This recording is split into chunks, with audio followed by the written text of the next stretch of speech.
Assalamualaikum warahmatullahi taala wabarakatuh. Kita sambung perbincangan latihan formatif 2.2 untuk bahagian yang ketiga. Okey, bahagian ketiga saya cuma memilih soalan 12 dan 13 sahaja. Okey, untuk soalan 12, tunjukkan bahawa jika fungsi fx sama dengan x darab punca kuasa 2 x kuasa 2 tambah 3 sama dengan f tanda x sama dengan 2x kuasa 2 tambah 3 per punca kuasa 2x kuasa 2 tambah 3. Okey, soalan ni dia suruh kita buktikan bila kita buat pembezaan, kita akan dapat sama seperti yang telah diberi dalam soalan. Okey, mari kita buat pembezaan untuk fungsi yang diberi. Okey, dia bagi fungsi, bila kita tengok pada fungsi, kita dah tahu dia menggunakan hasil hasil darab. Jadi, kita mesti ada U dan V. Okey, U sama dengan X, bezakan U, kita akan dapat 1, V sama dengan punca kuasa 2, X kuasa 2 tambah 3. Okey, kita tukarkan punca kuasa kepada kuasa dan kemudian kita buat pembezaan. Okay, kita terus je buat pembezaan secara terus. Okay, bila kita buat pembezaan secara terus, kita akan dapat jawapannya adalah X per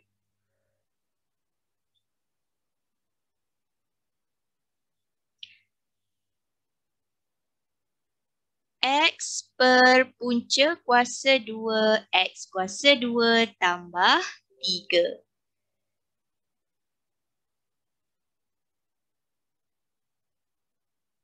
Okay, kita akan guna rumus hasil darab.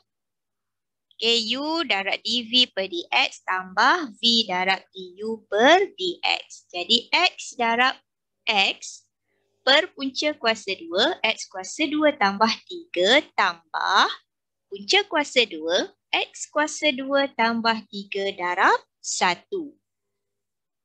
Okay, semuanya kuasa 1. Jadi, kita boleh selesaikan secara langsung.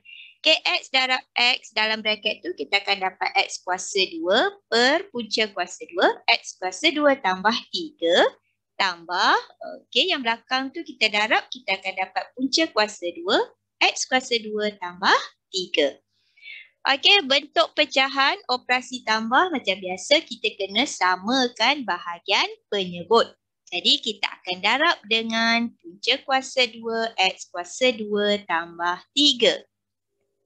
Okey, bahagian pengangka yang pertama tak ada masalah. Sebab penyebutnya dah sama dengan yang kita kena darab. Yang kedua, okey, ungkapan yang kedua tu kita kena darab dengan punca kuasa 2, X kuasa 2 tambah 3.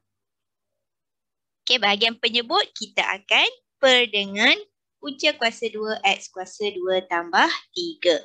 Okey, selesaikan bahagian pengangka, kita akan dapat X kuasa 2 tambah X kuasa 2 tambah 3 per punca kuasa 2, X kuasa 2 tambah 3.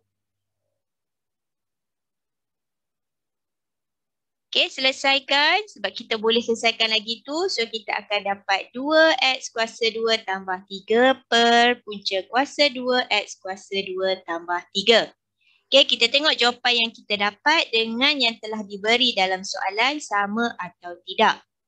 Okey, hasilnya adalah sama. Okay, jadi, kita pun tulislah terbukti ataupun tertunjuk. Maksudnya, hasil pembezaan kita sama seperti apa yang dia minta dalam soalan. Okay, apa yang dia minta ataupun apa yang dia beri dalam soalan. Okay, next. Okay, next. Soalan 13. Diberi Y sama dengan 4X tolak 3 per X kuasa 2 tambah 1. Okay, soalan pertama, cari dy dx.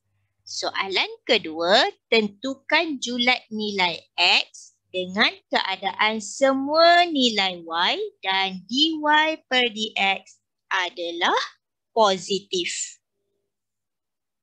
Okay, soalan pertama dia suruh cari dy dx. Soalan kedua dia suruh cari julat x. Okay, dengan keadaan y dan dy per dx adalah positif. So, adalah positif lebih besar dari kosong. Okay, so langkah pertama kita jawab soalan pertama. Kita cari dy per dx. Okay, persamaan yang dia bagi dalam bentuk pecahan. So, kita tahu kita mesti guna hasil bahagi. Nak guna hasil bahagi, kita mesti ada u dan juga v. Jadi bahagian pengangka kita jadikan u dan bahagian penyebut kita jadikan v.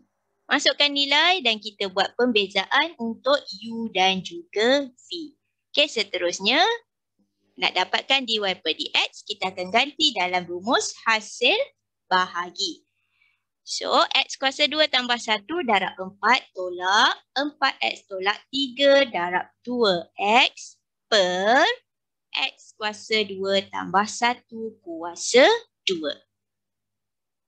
Okey, semua kuasa 1 bahagian pengangka. Jadi kita boleh selesaikan terus. Darab je terus semua tu. So kita akan dapat 4x kuasa 2 tambah 4 tolak 8x kuasa 2 tambah 6x. Okey, per bahagian penyebut kita tak selesaikan. Kita salin sahaja. Okey, so x kuasa 2 tambah 1 kuasa 2. Okey, selesaikan bahagian pengangka. Boleh selesaikan lagi tu. So, kita akan dapat negatif 4x kuasa 2 tambah 6x tambah 4 per x kuasa 2 tambah 1 kuasa 2.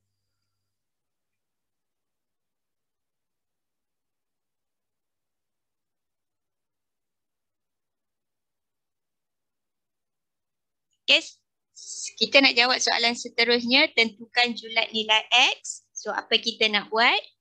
Dia kata kat situ, dalam soalan tu dia dah tulis semua nilai y dan dy per dx adalah positif. So, dy per dx lebih besar daripada kosong dan y juga lebih besar dari kosong. Okay, kita buatlah dy per dx kita negatif 4x kuasa 2 tambah 6x tambah 4 per x kuasa 2 tambah 1 kuasa 2 lebih besar dari kosong. Okay, kita bawa naik x kuasa 2 tambah 1 kuasa 2 ke sebelah kanan, darab dengan kosong, kita dapat kosong. Jadi yang tinggal hanyalah negatif 4x kuasa 2 tambah 6x tambah 4 lebih besar dari kosong. Okay, seterusnya kita permudahkan persamaan kita itu ke taksamaan kita. So, kita akan dapat 2x kuasa 2 tolak 3x tolak 3 lebih kecil dari kosong. Okay, lebih kecil sebab kita bahagi dengan negatif. So, kita faktorkan ketaksamaan kita. Kita akan dapat 2x tambah 1 dan juga x tolak 2. So, kita ada nilai x negatif 1 per 2 dan nilai x 2. Kita masukkan dalam garis nombor. Ia lebih kecil, jadi julat untuk dy per dx kita akan dapat x lebih besar dari negatif 1 per 2 dan lebih kecil dari 2. Okay, baru satu bahagian. Kita buat pula untuk y lebih besar dari kosong. Okay, kita ambil daripada soalan asal y dia 4x tolak 3 per x kuasa 2 tambah 1 lebih besar dari kosong. Okay, bahagian penyebut bawa naik ke atas, darab dengan kosong, kita akan dapat kosong. Jadi yang tinggal hanyalah pengangka sahaja.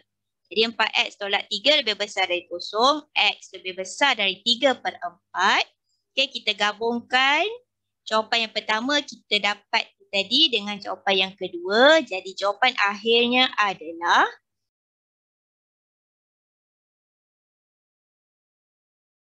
julat untuk x adalah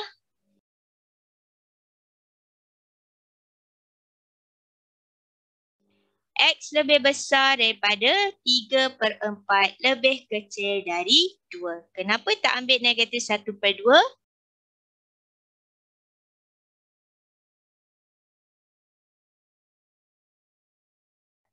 Okey, kita akan guna cara yang sama untuk menjawab soalan 14. Okey, cuma untuk soalan 14, dy per dx dengan y kita tukar kepada simbol lebih kecil sebab dalam soalan dia bagi keadaan y dan dy per dx adalah negatif. Okey, sekian saja tamatlah perbincangan untuk latihan formatif 2.2.